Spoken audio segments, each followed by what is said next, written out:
Hello students, कैसे हैं आप सब। उम्मीद करते हैं आप सब अच्छे होंगे। आज हम लोग जो है पढ़ने वाले हैं इंटरेस्ट ऑन कैपिटल के बारे में।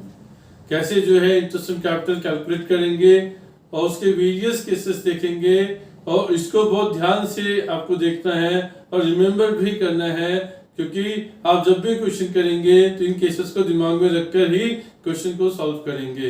इंटरेस्ट ऑन कैपिटल आपको लगभग हर क्वेश्चन में मिल जाएगा।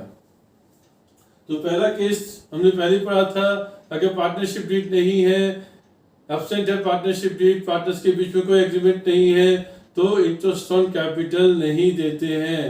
तो वही केस है, यहाँ पे कोई इंटरेस्ट ऑन कैपिटल नहीं देना है जब तक कि ये एक्सप्रेसली एग्रीड ना हो पार्टनर्स के बीच में। जब तक कि पार्टनर्स रेट ऑफ इंटरेस्ट पे एग्रीड नहीं करते हैं तब तक इंटरेस्ट ऑन कैपिटल अलाउड नहीं करना है पार्टनर को। दूसरा केस है कि जब इंटरेस्ट ऑन कैपिटल केवल प्रॉफिट में से ही दे सकते हैं। अगर फर्म ने लॉस इनकर किया है किसी साल तो उस साल इंटरेस्ट ऑन कैपिटल नहीं दिया जाएगा। इंटरेस्ट ऑन कैपिटल तभी देंगे जब अकाउंटिंग ईयर में फर्म ने प्रॉफिट अर्न किया होगा। इंटरेस्ट ऑन कैपिटल प्रॉफिट में से ही दिया जा सकता है और लॉस होगा तो इंटरेस्ट ऑन कैपिटल नहीं देना है। तीसरा केस, थर्ड केस ये है कि इंटरेस्ट ऑन कैपिटल उतने टाइम पीरियड के लिए दिया जाता है जितने टाइम पीरियड के लिए वो कैपिटल बिजनेस में इन्वेस्ट रहती है। जैसे एग्जांपल ले लेते हैं, ए और बी दो पार्टनर हैं, उन्होंने बिजनेस स्टार्ट किया 1 जुलाई 2019 को। 1 जुलाई 2019 को उन्होंने बिजनेस स्टार्ट किया, कैपिटल्स 2 लाख और 1 लाख के साथ। इंटरेस्ट ऑन कैपिटल आपको 5% पर एनम प्रोवाइड करना है और जो अकाउंट्स क्लोज हो रहे हैं बिजनेस के फर्म के वो है 31/3/2020। ध्यान से देखेंगे तो 17 को उन्होंने बिजनेस स्टार्ट किया था, 31/3 को अकाउंट क्लोज हो रहे हैं। तो इसका मतलब इसके बीच में 9 मंथ्स का टाइम पीरियड है और ये जो कैपिटल है इनकी ये 9 मंथ के लिए बिजनेस में इन्वेस्टेड थी। जब 9 मंथ्स के लिए थी तो इंटरेस्ट भी 9 मंथ का ही कैलकुलेट करेंगे। तो इंटरेस्ट ऑन कैपिटल ए का निकालेंगे, जितनी कैपिटल है रेट ऑफ इंटरेस्ट जितना है इनटू में जितना टाइम पीरियड के लिए कैपिटल डिप्लॉयड थी बिजनेस के अंदर 9/12, 9 मंथ के लिए थी 9/12, तो अमाउंट आ गया 7,500। ऐसे ही बी का निकाल दिया 1 लाख इनटू में रेट ऑफ इंटरेस्ट इनटू में time period for which the capital was deployed in the business, तो 3,750। फोर्थ केस देखते हैं बच्चों। फोर्थ केस के अंदर जो हमने देखना है कि प्रॉफिट से ज्यादा हम कभी भी इंटरेस्ट ऑन कैपिटल डिस्ट्रीब्यूट नहीं कर सकते। मतलब ये है कि अगर इंटरेस्ट ऑन कैपिटल का अमाउंट ज्यादा आ रहा है प्रॉफिट से, या फिर बोले कि प्रॉफिट का जो अमाउंट है वो इंटरेस्ट ऑन कैपिटल के अमाउंट से कम आ रहा है, तब उस केस में आप पूरा का पूरा इंटरेस्ट ऑन कैपिटल नहीं दे सकते। तब जो है जो प्रॉफिट है वो डिस्ट्रीब्यूट हो जाएगा पार्टनर्स में as interest on capital in the ratio of interest on capital. जो इंटरेस्ट ऑन कैपिटल मिल रहा था पार्टनर्स को उसका रेशियो हम लोग कैलकुलेट करेंगे और जो प्रॉफिट आया था उस रेशियो में उसको डिवाइड कर देंगे इंटरेस्ट ऑन कैपिटल के तौर पर। एग्जांपल से इसको क्लियर करते हैं बच्चों। ए एंड बी दो पार्टनर्स हैं, उनका रेशियो 3:2 दिया है, उनकी कैपिटल्स भी दे दी 1,50,000 2 लाख रुपीज और इंटरेस्ट ऑन कैपिटल प्रोवाइड करना है 8% पर एनम के हिसाब से और प्रॉफिट अर्न किया 14,000 ड्यूरिंग द ईयर। तो सिंपल पहले हम लोग इंटरेस्ट ऑन कैपिटल कैलकुलेट कर लेते हैं 8%। ए का हमने इंटरेस्ट ऑन कैपिटल कैलकुलेट किया और बी का भी इंटरेस्ट ऑन कैपिटल कैलकुलेट किया 8% के हिसाब से। तो ए का 12,000, बी का 16,000 और टोटल हो गया 28,000 रुपया। दोनों का इंटरेस्ट ऑन कैपिटल का अमाउंट टोटल करेंगे 28,000 हो गया, जो कि 14,000 से ज्यादा है। मतलब जो प्रॉफिट है आपका 14,000 वो 28,000 से कम है। प्रॉफिट जो है इंटरेस्ट ऑन कैपिटल के अमाउंट से कम है। इस केस में हम पूरा इंटरेस्ट ऑन कैपिटल नहीं दे सकते। तो हम क्या करेंगे, ये जो प्रॉफिट है 14,000, ये जो प्रॉफिट है 14,000 इसको डिस्ट्रीब्यूट कर देंगे इनके रेशियो में आज इंटरेस्ट ऑन कैपिटल। मतलब 12,000 16,000 का रेशियो लेंगे, 3:4 आएगा। मतलब 14,000 को 3:4 में डिवाइड कर देंगे आज इंटरेस्ट ऑन कैपिटल। 3:4 में करेंगे, 3 + 4 7 होता है, 7 से डिवाइड कीजिए, जो अमाउंट आएगा 3 से मल्टीप्लाई कर दीजिए। तो इसका ए का निकलेगा 6000, बी का निकलेगा 8000। तो जो प्रॉफिट था वो डिस्ट्रीब्यूट हो गया पार्टनर्स में as interest on capital in the ratio of interest on capital. देखते हैं बच्चों, इसमें कुछ अमाउंट इंट्रोड्यूस किया जाता है साल के दौरान या कुछ अमाउंट जो है विड्रॉ किया जाता है साल के दौरान। तो उस केस में इंटरेस्ट ऑन कैपिटल हम लोग कैसे निकालेंगे? तो कुछ स्टेप्स हैं वो ध्यान रखना है कि पहले तो जो ओपनिंग बैलेंस रहता है उसका पूरे साल का इंटरेस्ट कैलकुलेट कर लेते हैं। फिर जो अमाउंट इंट्रोड्यूस की गई एज एडिशनल कैपिटल और जितने महीने के लिए इंट्रोड्यूस की गई बिजनेस के अंदर ड्यूरिंग द फाइनेंशियल ईयर, उतने महीने का इंटरेस्ट उस पर कैलकुलेट करेंगे। और जो अमाउंट विड्रॉ किया गया कैपिटल का, जो कैपिटल विड्रॉवल है, नॉर्मल ड्राइंग्स नहीं, जो कैपिटल विड्रॉवल है वो जिस डेट को करी गई उसके बाद जितने महीने का हमारा फाइनेंशियल ईयर था उतने टाइम पीरियड का इंटरेस्ट जो है हम कैलकुलेट करेंगे और पहले दो इंटरेस्ट जो हमने दो स्टेप में इंटरेस्ट निकाले उसमें से माइनस कर देंगे। या फिर हम ये देख सकते हैं कि जितने जितने टाइम पीरियड के लिए अमाउंट रहा उतना टाइम पीरियड का इंटरेस्ट कैलकुलेट करके भी हम इंटरेस्ट ऑन कैपिटल निकाल सकते हैं। इसको बेटर तरीके से समझने के लिए हम एक एग्जांपल ले लेते हैं। एग्जांपल है ए एंड बी पार्टनर्स हैं, ए की कैपिटल 2 लाख है, बी की 3 लाख है 1/4/2019 को। फिर 1/7/2019 को ए ने इंट्रोड्यूस किया 50,000 और बी ने 60,000 एज एडिशनल कैपिटल। मतलब कैपिटल चेंज हो रही है। शुरू में 2 लाख थी, फिर एक कैपिटल लेके आया 50,000 रुपया, बी 60,000 रुपया और 1/10/2019 को ए ने विड्रॉ भी कर लिया। मतलब एडिशनल कैपिटल भी ला रहे हैं और कैपिटल की ड्राइंग्स भी हो रही है। तो हमें इंटरेस्ट ऑन कैपिटल कैलकुलेट करना है 8% के हिसाब से। तो पहले जो ओपनिंग कैपिटल है, हम दोनों मेथड समझ लेंगे। पहले जो ओपनिंग कैपिटल है 2 लाख रुपया, इससे पूरे साल का इंटरेस्ट निकालेंगे। तो हमने 2 लाख रुपए पे पूरे साल का इंटरेस्ट निकाला 8/100, 2 लाख इंटू में 8/100। फिर जो कैपिटल इंट्रोड्यूस की गई एडिशनल कैपिटल 50,000 रुपया वो 1/7/2019 को, तो ये जो है 9 मंथ्स के लिए रहा। 31 मार्च को हमारा ये कंप्लीट होता है, खत्म होता है। तो ये जो है 9 मंथ्स के लिए है।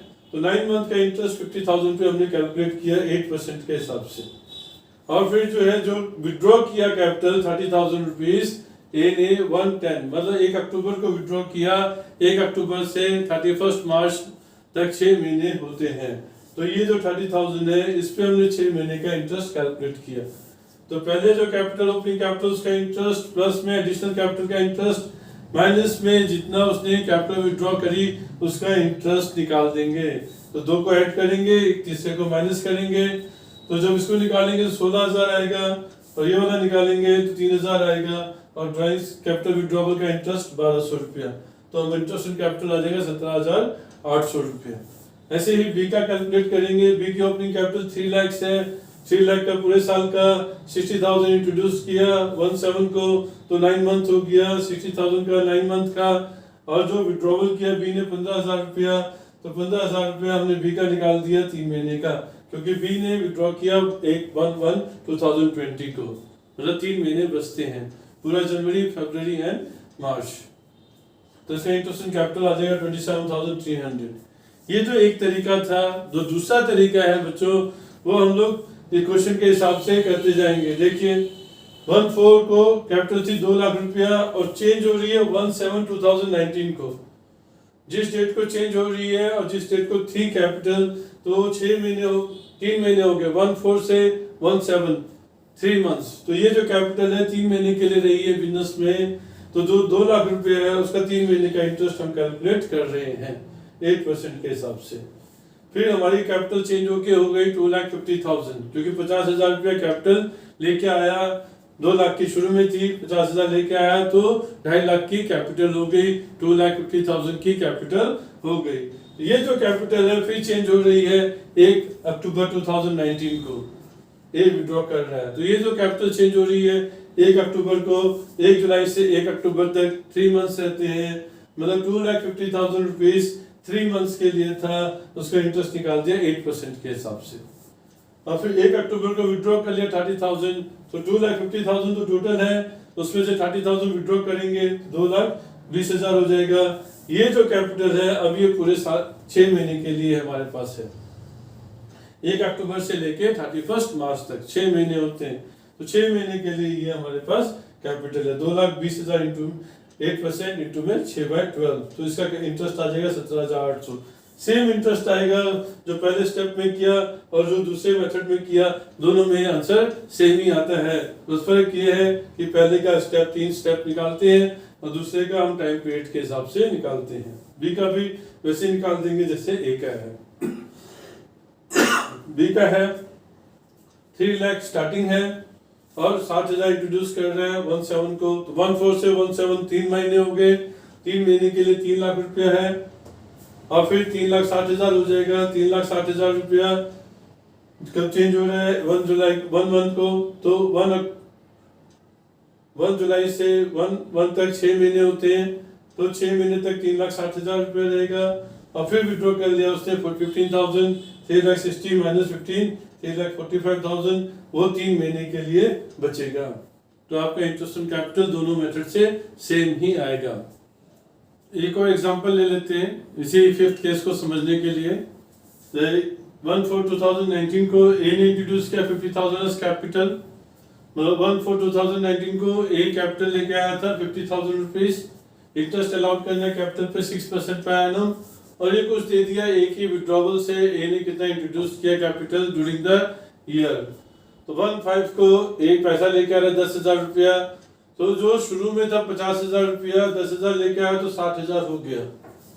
फिर 30/6 को उसने पैसे निकाल लिए 5,000, 60,000 में से 5,000 निकाल लिए तो 55,000 रुपये 55,000 रह गए। उसके बाद 39 को 97,000 उसने इंट्रोड्यूस किया, तो 55,000 प्लस में 97 1,52,000 हो जाता है। फिर 87 विड्रॉ कर लिया, 1,52,000 माइनस 87,000 65,000 हो जाता है। तो ये सारे अमाउंट चेंज हो रही है ड्यूरिंग द ईयर। आपको सेकंड वाला मेथड यूज करना चाहिए जब बहुत सारी अमाउंट विड्रॉ कर रहा है और बहुत सारा अमाउंट इंट्रोड्यूस भी कर रहा है बार बार। तो ये जो था 50,000 फिर चेंज हो रहा है 1/5 को, 1/4 को पैसा दिया था 1/5 को चेंज हो रहा है, तो इसका मतलब इन दोनों के बीच में 1 महीना है सिर्फ, तो 1 महीने का इंटरेस्ट निकाला। फिर इसका और इसके बीच में 2 महीने है, 2 महीने का इंटरेस्ट हमने कैलकुलेट किया। फिर इसके और इसके बीच में 3 महीने हैं, 3 महीने का इंटरेस्ट कैलकुलेट कर रहे हैं। इसके और इसके बीच में, इन दोनों के बीच में 4 महीने हैं, 4 महीने का इंटरेस्ट कैलकुलेट कर रहे हैं। और ये लास्ट देखिए 1 फरवरी, तो पूरा फरवरी पूरा मार्च, लास्ट में 2 महीने हैं। रेट ऑफ इंटरेस्ट 6% सब जगह आएगा, तो हमारा इंटरेस्ट हो जाएगा 5,365। अब बच्चों एक केस लेते हैं, केस 6। ये केस में हमें ओपनिंग कैपिटल नहीं दी हुई है। कभी कभी क्वेश्चन में होता है कि ओपनिंग कैपिटल नहीं दी होती है, उसकी बजाय क्लोजिंग कैपिटल हमें दी हुई होती है। तो क्लोजिंग कैपिटल होने से हमें कोई ज़्यादा यूज़ नहीं होगा, हमें ओपनिंग कैपिटल निकालनी पड़ेगी, क्योंकि ओपनिंग कैपिटल पे हम इंटरेस्ट ऑन कैपिटल कैलकुलेट करते हैं। तो ओपनिंग कैपिटल कैसे निकलेगी? अगर हमें क्लोजिंग कैपिटल दी हुई है तो इसका मतलब ये है कि आपने जो जो एडजस्टमेंट पूरे साल में करी है वो सब एडजस्ट करने पड़ेगा क्लोजिंग कैपिटल में, ताकि ओपनिंग कैपिटल निकल जाए। मतलब अगर आपने साल में ड्राइंग करी है, अगर ड्राइंग्स करी है तो आपने कैपिटल को रिड्यूस किया होगा, तब जाके क्लोजिंग कैपिटल आई होगी, तो ड्राइंग्स हम ऐड कर देंगे ओपनिंग कैपिटल निकालने के लिए। तो जो ओपनिंग कैपिटल में माइनस होता है क्लोजिंग कैपिटल में वो प्लस हो जाएगा ओपनिंग कैपिटल निकालने के लिए। और प्रॉफिट जो है ओपनिंग कैपिटल में ऐड किया जाता है, इसलिए अब जो है शेयर ऑफ प्रॉफिट जो है वो क्लोजिंग कैपिटल में माइनस हो जाएगा। क्लोजिंग कैपिटल में ड्राइंग्स ऐड हो जाएंगी, शेयर ऑफ प्रॉफिट माइनस हो जाएगा। अगर कैपिटल विड्रॉ करी है तो वो प्लस हो जाएगी, और अगर एडिशनल कैपिटल लेके आया है तो वो माइनस हो जाएगा क्लोजिंग कैपिटल में से हमारा ओपनिंग कैपिटल निकालने के लिए। इसको समझने के लिए एक एग्जांपल ले लेते हैं हम। एग्जांपल में हमने लिया कि कैपिटल है एक ही एट द एंड ऑफ 1920, मतलब साल के एंड में उसकी कैपिटल दी हुई है, मतलब ये क्लोजिंग कैपिटल है, capital at the end during 1920 is drawing. एक ही ड्राइंग दे दी तो ड्राइंग्स जो है क्लोजिंग कैपिटल में प्लस हो जाती है। ये डेबिट हो रखा था ऑलरेडी, इसलिए हमने प्लस कर दिया। अगर यहाँ पे सेंटेंस बोला होता which has not been debited to as capital, मतलब वो कैपिटल में एडजस्ट नहीं हुई थी पहले, तो दोबारा यहाँ पे कुछ नहीं करना है आपको। अगर ये डेबिट नहीं हुई होती ड्राइंग्स कैपिटल में तो या क्लोजिंग कैपिटल में ड्राइंग्स को ऐड नहीं करते। Profit before charging interest on capital was 16,000, ये फर्म का प्रॉफिट है। देखिए ए का शेयर ऑफ प्रॉफिट जो था 12,000 था, तो जो ए का शेयर ऑफ प्रॉफिट है वो प्रॉफिट में से क्लोजिंग कैपिटल में माइनस हो जाएगा, क्योंकि ये प्रॉफिट आपने ऐड किया होगा। अब क्लोजिंग कैपिटल में इसको माइनस कर देंगे। ए ने बॉट किया एडिशनल कैपिटल 18,000, तो एडिशनल कैपिटल लेके आया है ए, अभी क्लोजिंग कैपिटल में से माइनस हो जाएगा, क्योंकि ओपनिंग कैपिटल में प्लस होता है एडिशनल कैपिटल क्लोजिंग कैपिटल निकालने के लिए, तो अब क्लोजिंग कैपिटल में एडिशनल कैपिटल माइनस करेंगे ओपनिंग कैपिटल निकालने के लिए। इस पे रेट ऑफ इंटरेस्ट है 12% पर एनम। तो जो ओपनिंग कैपिटल है उसमें पूरे साल का इंटरेस्ट हमने निकाल दिया 12% पर एनम, और जो एडिशनल कैपिटल वो लेके आया था 110 को, मतलब 6 महीने के लिए 1 अक्टूबर से 31 मार्च 6 महीने के लिए 18,000 रुपए पे हमने इंटरेस्ट कैलकुलेट कर दिया 12% के हिसाब से। तो हमारा इंटरेस्ट ऑन कैपिटल आ गया 17,880। बच्चों अभी हमारा इंटरेस्ट ऑन कैपिटल टॉपिक खत्म हो रहा है, तो अगर आपको समझ में आया हो तो आप मेरे वीडियो को लाइक करें, अपने दोस्तों में इस वीडियो को शेयर करें और उन्हें सब्सक्राइब करने के लिए भी कहें। अगर आपको पसंद नहीं आया, कोई भी प्रॉब्लम आ रही है, कुछ भी दिक्कत आ रही है, कुछ सजेशन है आपका, सजेशन बॉक्स में जरूर दें। Thank you students for watching my video.